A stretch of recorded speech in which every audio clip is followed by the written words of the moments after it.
ছোট্ট একটা ঘটনা দিয়ে আমি শুরু করতে যাচ্ছি। সেটা ময়মনসিংহের তারাকান্দা নামে একটা উপজেলা আছে, সেখানকার একটা ঘটনা। আজিজ নামে একটা ছেলে আমাকে লিখে পাঠিয়েছে।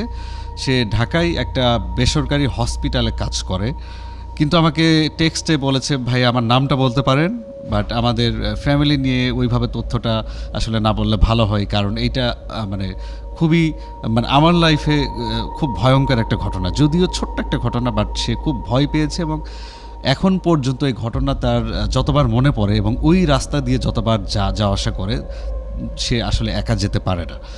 তো আজিজ ভাইয়ের এক রিলেটিভস একজন মারা গিয়েছিল। ময়মনসিংহের একটা রীতিনীতি আছে, সেটা হচ্ছে মারা যাবার 4 দিন পরে কিছু মানুষকে দাওয়াত করে ওনারা একটু দোয়ার ব্যবস্থা করে এবং খাওয়া দাওয়া করে। এইটা আমাদের আসলে মুসলমান ধর্মের মানে বিভিন্ন জায়গায় বিভিন্ন রকমের নিয়ম আছে। সেটা হচ্ছে 40 নামে একটা কথা আছে, যে মানুষ মারা যাবার পরে 40 দিন পরে আত্মীয় স্বজনকে দাওয়াত করে খাওয়ানো হয়, দোয়া পড়ানোর ব্যবস্থা করা হয়। এটা ইসলামের বিভিন্ন জায়গাতে এইটা মানে না বলা হয়েছে যে এটা আসলে না করাই ভালো, বাট বাংলাদেশে সেই আমল থেকে এখন পর্যন্ত এটা পালিত হয়ে আসছে। আমি সেই তর্ক বিতর্কে যাচ্ছি না। তো আমি আজিজ ভাইয়ের যে রিলেটিভস মারা গিয়েছে, সে মারা যাবার 4 দিন পরে যে অনুষ্ঠানটার আয়োজন করা হচ্ছে, দোয়ার ব্যবস্থা করা হচ্ছে, পাশাপাশি খাবার দাবারের ব্যবস্থা করা হচ্ছে, সেজন্য গ্রামের বিভিন্ন আত্মীয় স্বজন বা প্রতিবেশীদেরকে আজিজ ভাই এবং তার কাজিন দাওয়াত দেওয়ার জন্য বের হয় সন্ধ্যার পরে। তো তারা বিভিন্ন জায়গায় বিভিন্ন মানে আশেপাশের গ্রামের দাওয়াত দিয়ে এসছে, কিন্তু পরের দিন একটা কথা তাদের কানে আসছে যে শুধুমাত্র যিনি মারা গিয়েছে তার খুবই ঘনিষ্ঠ একজন বন্ধু আছে, পাশের গ্রামে তার বাড়ি, তাকে আসলে আজিজ ভাইয়েরা দাওয়াত দেয়নি বা দাওয়াত দিতে ভুলে গিয়েছে।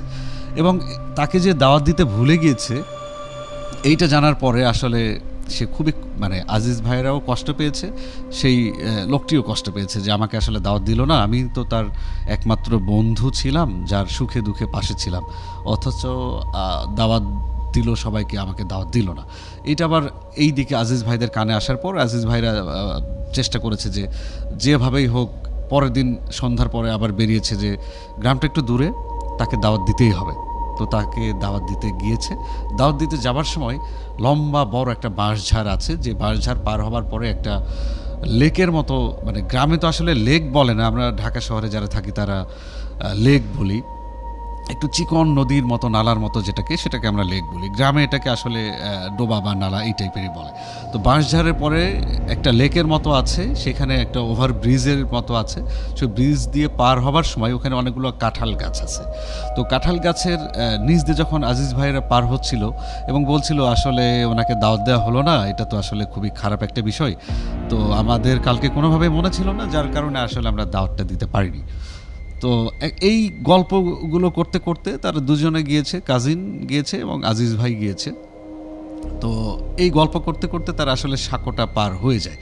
পার হয়ে গিয়ে অনেক দূরের একটা গ্রামে গিয়ে সেই যিনি মারা গিয়েছিলেন তার খুব ঘনিষ্ঠ বন্ধুকে খুঁজে বের করা হলো এবং দাওয়াত দেওয়া হলো, যে এবং সরি বলেছে যে আসলে আমরা আসলে আমাদের আপনার কথা মনে ছিল, বাট আপনাকে দাওয়াত দিতে আসলে আমরা ভুলে গিয়েছি। এটা মানে মনে ছিল, মানে আমরা জানি আপনি তার বন্ধু, কিন্তু আমরা দাওয়াত দিতে ভুলে গিয়েছি, আর যেহেতু আপনি অনেক দূরে থাকেন আমরা আসলেই ভুলে গিয়েছি, সরি বলে তাকে দাওয়াত দেওয়া হয়েছে এবং সে খুব খুশি হলো যে তাকে দাওয়াত দেওয়া হয়েছে।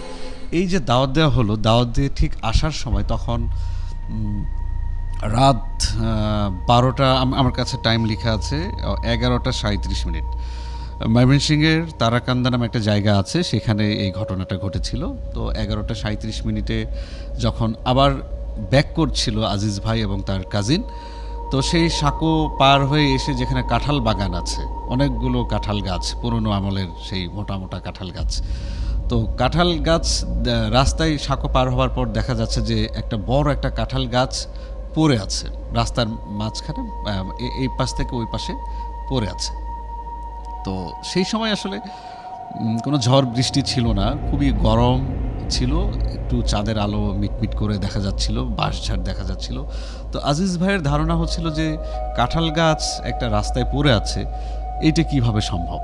কাঁঠাল গাছ তো পড়ে থাকার কথা না, কাঁঠাল গাছ কি তাহলে কেউ কেটে ফেলে দিয়েছে? তো এটা বলতে বলতে আসলে ওনারা ক্রস করার সময় একটু পা দিয়ে আগে একটু দেখলো, এইভাবে জাস্ট পা দিয়ে থ্রো করে দেখলো যে আসলে এটা কাঁঠাল গাছ আসলে পড়ে আছে না কিভাবে আছে, একটু পা দিয়ে টাচ করে দেখার চেষ্টা করেছে। যখনই কাঁঠাল গাছে পা দিয়ে লাথি মেরেছে টাচ করার মতো, তখনই দেখলো মানে অনেকটা বিদ্যুৎ চমকানির মতো একটা আলো এবং সাদা রঙের একটা কি যেন মানে কাঁঠাল গাছ থেকে উঠে দৌড়ে চলে গেল এবং কাঁঠাল গাছটি সাই করে উঠে দাঁড়িয়ে গেছে। মানে বুঝতে পারছেন বিষয়টা, মানে যে কাঁঠাল গাছটি রাস্তায় পড়েছিল, আজিজ ভাইয়ের পা লেগে কাঁঠাল গাছ একদম স্ট্রেট দাঁড়িয়ে গিয়েছে এবং ওখান থেকে শাহি করে একটা আলোর মতো সাদা কি যেন একটা দৌড়ে চলে গেল। এইটা দেখে আজিজ ভাই এবং তার কাজিন এতটা ভয় পায় এবং তারা দৌড়ানো শুরু করে, সামনের দিকে দৌড়ানো শুরু করে এবং দৌড়ে যখন যাচ্ছিল তখন দেখছিল তাদের সামনে সাদা কিছু একটা দৌড়াচ্ছে, কোনটা পা কোনটা মাথা কিছুই বুঝতে পারছে না। দৌড়াতে দৌড়াতে সামনে একটা মৎস্য খামার আছে, মানে যেখানে হ্যাচারি আছে, হ্যাচারিতে মাছের পোনা বা মাছ চাষ করা হয় বা মাছ বড় করা হয়। ওই হ্যাচারির মতো পুকুরে সেই সাদা বস্তুটা খুব মানে গতি নিয়ে ওখানে পড়ার পরে সাঁতরানো শুরু করে। তখন দেখা যাচ্ছে যে দুইটা পাখা দিয়ে সাঁতরানোর চেষ্টা করছে এবং তার আকৃতি আসলে খুবই ভয়ানক ছিল। একদম যখন সাঁতরাচ্ছিল তখন সেটা খুবই চকচকে সাদা রঙের দেখা যাচ্ছিল এবং পাখা দেখা যাচ্ছিল, পাখার পালক নেই বাট পাখার মতো কালো, সাদার ভেতরে একটা কালো দুইটা পাখা দেখা যাচ্ছিল। তো এইটা দেখার পরে আজিজ ভাইর আবার ওই দিকে রাস্তা দিয়ে না গিয়ে তারা ক্রস করে আরেকটা বাঁশঝাড় আছে, পাশ দিয়ে তারা দৌড়ে যাবার চেষ্টা করে। দৌড়ে যাবার সময় তারা হোঁচট খেয়ে পড়ে যায়।